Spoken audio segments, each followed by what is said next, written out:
Karen, it's so good to meet you. Thank you for taking a minute out today.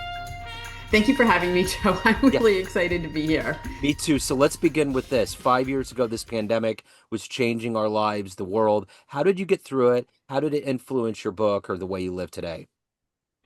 Well, it was really a difficult time for me, to be honest with you, because my parents were living about an hour and 15 minutes away, and they were both in assisted living. So when the pandemic started, I basically lost contact with them, Yeah. particularly with my mother. My mother had Alzheimer's, so talking to her on the phone or trying to do FaceTime or whatever with her just, it didn't work. And my dad was better. He could talk on the phone and stuff, but it really, first of all, I think one of the main impacts it had on me is realizing just how important face-to-face contact is. As much as we love Zoom, as much as we love, all the electronic communication we have, it just doesn't take the place of face-to-face contact. And I think that had a profound impact on, me, certainly my relationship with my parents, and then how I'm living my life now. I mean, when we had the chance to move into a new community after the pandemic was over, we did, so that we're now in a community where we have face-to-face contact with people, we have activities, we have those things. And I think that also plays out in my writing because, again, I try to have my characters meeting each other face to face and face to face conversations because you can put in the body language, you can put in that kind of connection that doesn't occur as much with the kind of communication that we're doing now. So I think that probably was the biggest thing that had the impact on me. Yeah. So, along with the books, there's other things going on. You're a founder, you're a speaker. So, if we wanted to get a handle on what you do on a daily basis, I'm going to put you in front of 12-year-olds. It's career day, and the kid in the back of the room is like, "Hey, what do you do for a living?" What's your answer? Well, right now I'm actually doing a lot of playing, Joe. Nice.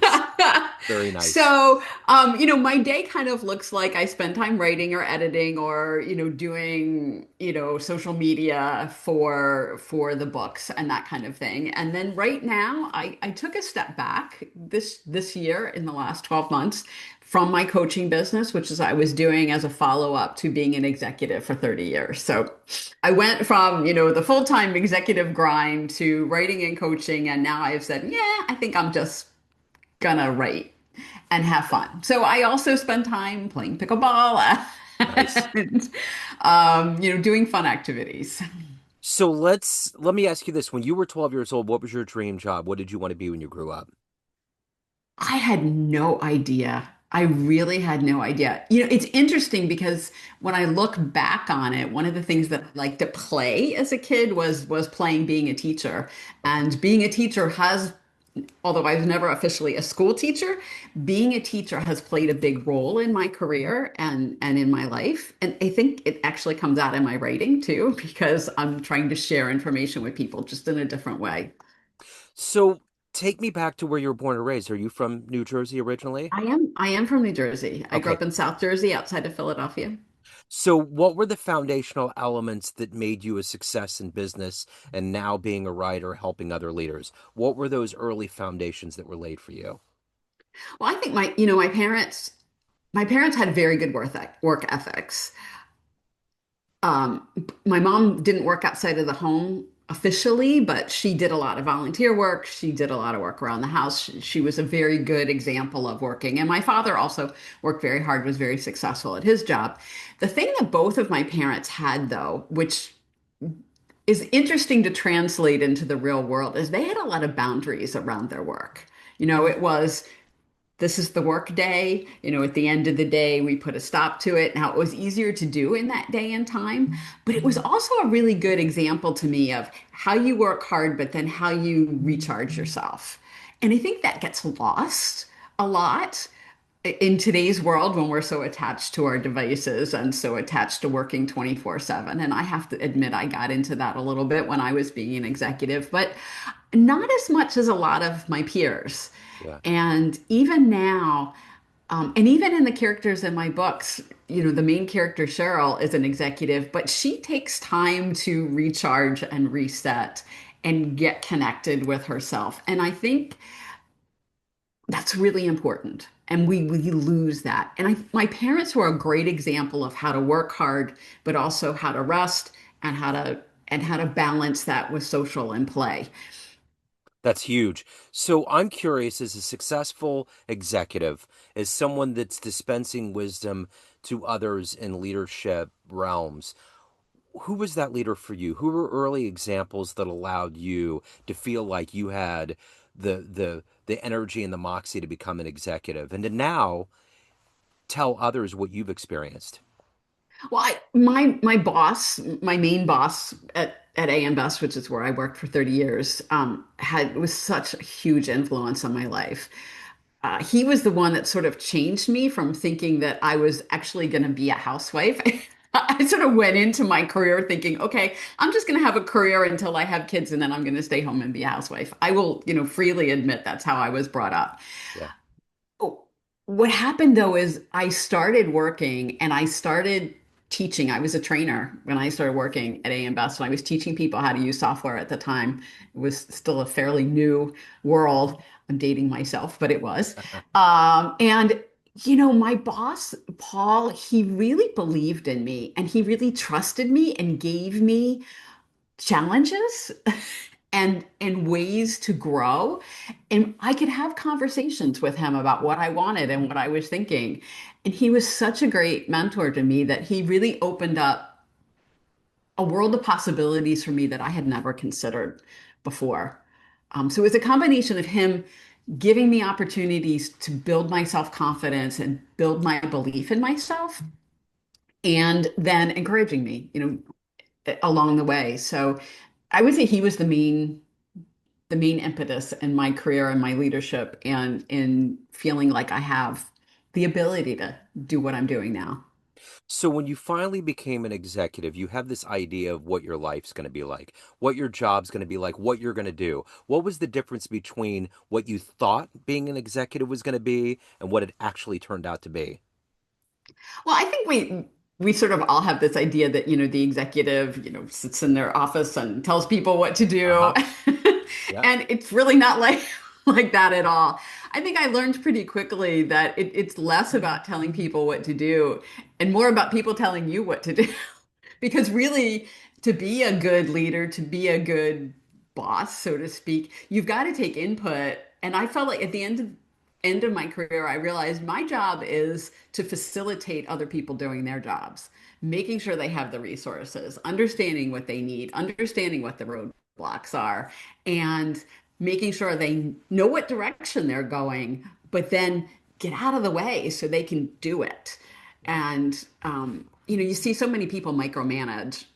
And I am not a micromanager. I hated that. I didn't like to be micromanaged, and so I didn't micromanage other people. But there's a balance there, right? To make sure you're staying involved enough to know what's going on and to be able to support people and to be able to steer things if things are going off track, but far enough away that people feel like they're building their confidence, which is, what my boss did for me.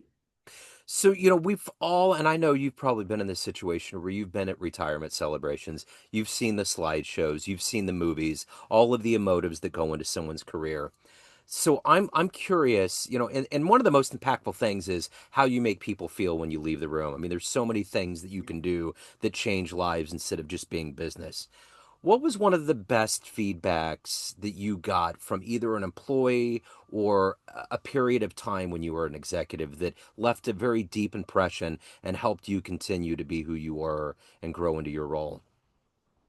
Well, I think this was particularly after I left or as I was leaving. I had quite a few people that came up to me and said kind of exactly what I was just talking about, that they really felt like I had faith in them and that I gave them the freedom to grow and gave them the opportunities. And I felt like that was a really big compliment. And in an environment that there were other managers that were micromanaging, people said to me, "You were not a micromanager," and we really we really appreciated that. So I think I got from a lot of people the feedback that I had accomplished what I felt like I wanted to accomplish. In other words, facilitate, help people grow get out of their way, but give them the support system they needed. And I got the feedback that I had succeeded, not with everybody, but with a lot of people. So if you can meet one person on the planet right now that exudes a level of leadership, a level of execution that you admire, that you could hang out with, have a lunch, ask some questions that might help you on your journey, your next book, who would that be? I have always been a super big fan of Condoleezza Rice.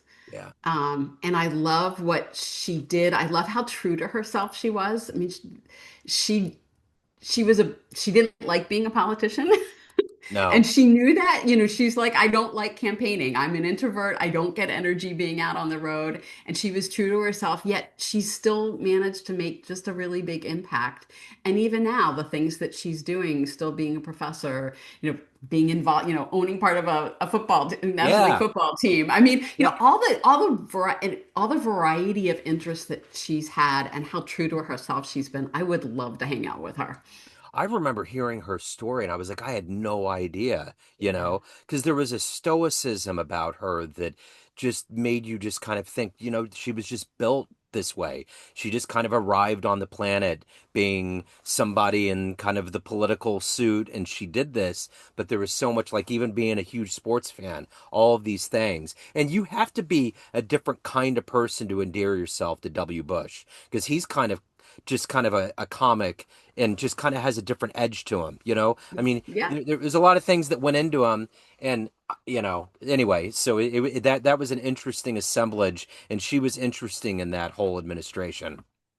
Yeah, I thought she was interesting in the administration, but she was also she's just an interesting person in her Yeah, own right. absolutely. So educated, so accomplished. She's also an accomplished musician.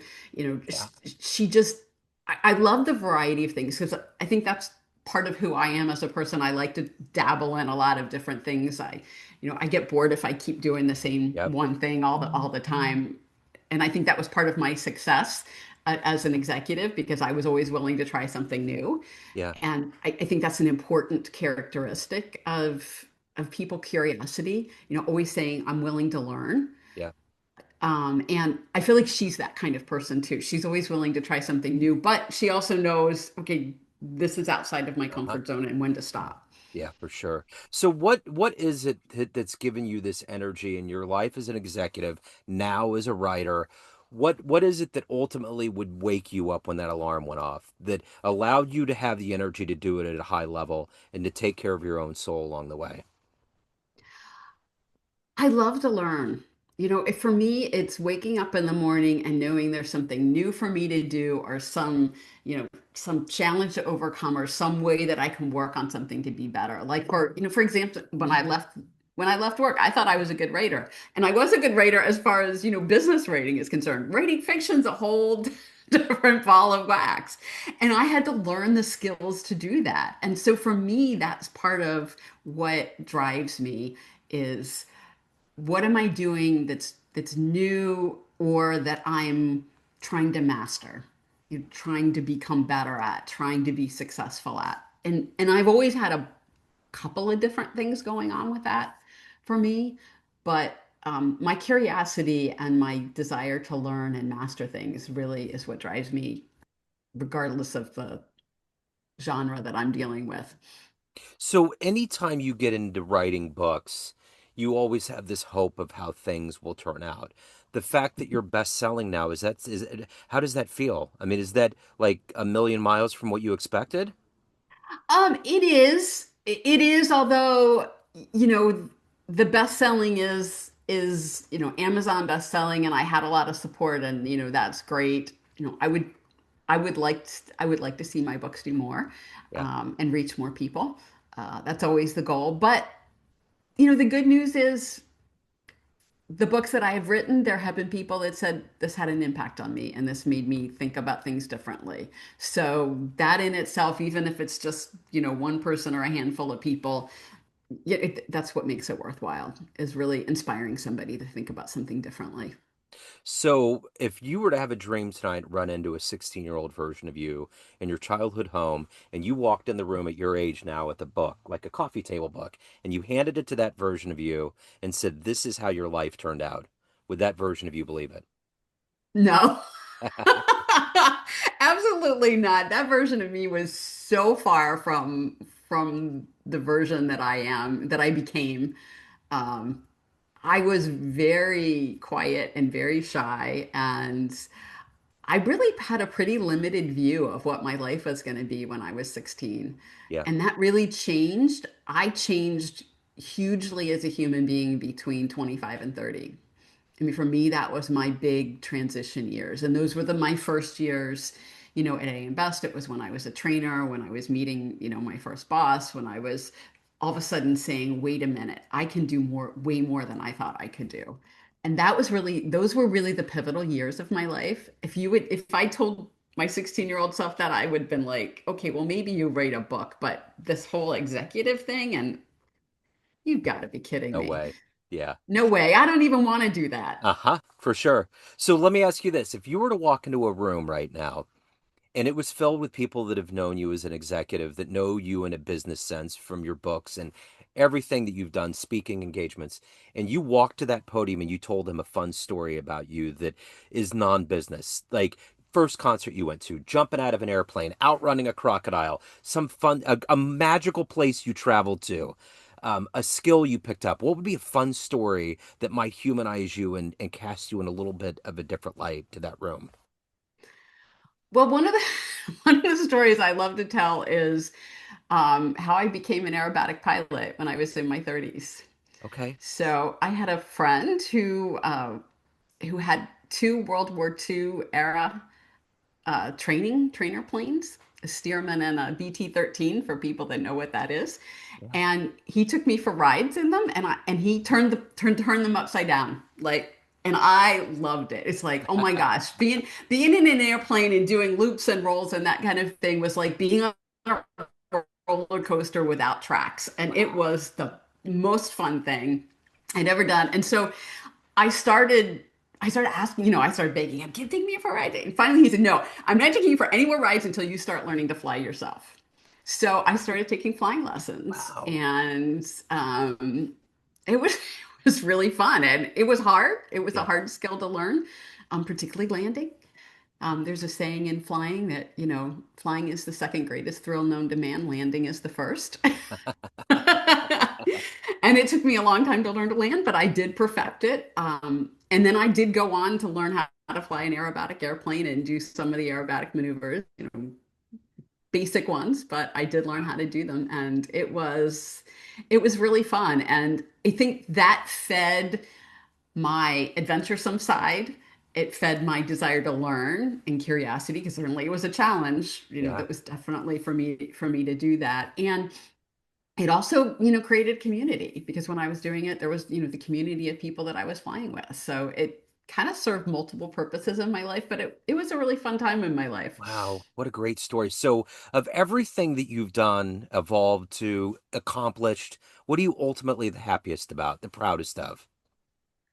Okay, I know this sounds really bizarre, but the thing that I'm most proud of is learning to be a very competent skier, Okay. because I have a fear of heights. And I used to, when I first started skiing, I used to stand at the top of the slopes and cry, literally cry, because I Yeah. was so afraid and so just unhappy about it. Yeah. And I eventually, it took some time, but in baby steps, I overcame that. My husband was a big help in that, in supporting me with that. But I've learned to be, I don't do mogul still, but I learned to ski, I can ski black diamonds if the conditions are decent. And um, yeah. So it sounds very bizarre, but I'm very proud of that, because it took so much for me to overcome that and get there. I totally get what you're saying. So, at the end of the day, everyone has a perception of you. Family, friends, everyone that gets your books, everyone that you've worked with and work with and know, but you run the show. What's your perception of you? Who do you think you are? Um, I think I'm energetic and enthusiastic, open-minded and curious. Love to try something new. And at this point in my life, I love to spend time with people and get to know different people, and um, just get different perspectives on things. I love it. So, Discovering Power is right behind you. If anyone wants to get your Mhm. book, if anybody wants to get your books, anything else, speaking engagements, any of the good business in your world, where do they go? Well, LinkedIn is probably the easiest place to find me. Okay. Under Karen Ann Bulluck, LinkedIn. I also have a website that's daringtotranscend.com because that's sort of my brand. Yeah. Because I talk a lot about risk taking, and the characters in my books talk about risk taking. So I've got the books are Discovering Power. The second book in the series is Pursuing Truth, and the third book in the series will be coming out in February, and that's called Embracing Trust. And they follow a female executive and other various characters in her life as she tries to walk that walk with integrity and creativity. Speaking of risk, I got to know before we get out of the door here, what is the biggest risk that you've taken in your business life? I think leaving a secure, well-paying job and going off on my own was the Yeah, biggest risk I've taken. right on. This has been wonderful. I will put all these links in the show notes. Karen, it was so great to meet you. Best of luck with everything. I appreciate it. Thanks, Joe. Thanks for having me, and I really enjoyed our conversation. It was great. Thank you.